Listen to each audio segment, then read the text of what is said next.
Gizmo. Hi, Riri. Hi, explorers. Wow, what's that? These are corns. They're so tall. Sure they are. But do you know not all plants are tall? What? Really? I didn't know that. I thought all plants are tall. No, silly. Not all plants are the same. They vary in looks and sizes. How about the color? Are they all green? Well, not all actually. They do come in different colors. How about I show you the different kind of plants? I think I have that in my memory bank. Yes! Just a second. I want to see.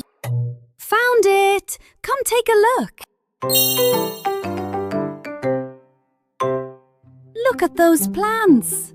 Wow! They are so colorful and beautiful. Told you, plants come in different colors. I see.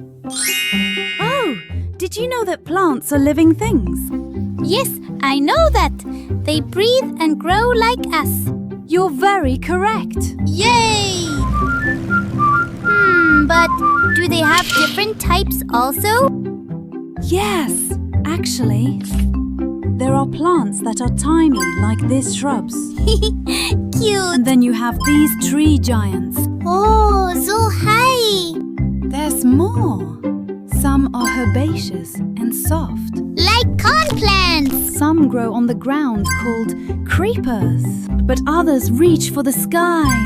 Like this climbers. Wow, they're everywhere. Up, down, and all around. Correct again. Actually, they live in different homes called habitats. Habitats? Yes, habitats. Let me show you. Some live in the desert.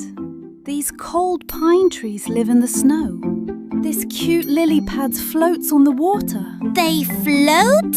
While these giant kelp live under the sea. Wow, they have many houses.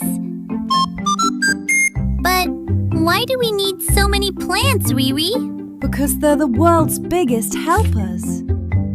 They make the clothes we wear, oxygen we breathe, and the food we eat. So they give us shirts, fresh air, and snacks? That's nice. Exactly. So, whether they're big or small, in the sand or in the pond, they are all important to us. So let us love and protect them. I surely will. Thanks for showing me all of the plants, Riri. My pleasure.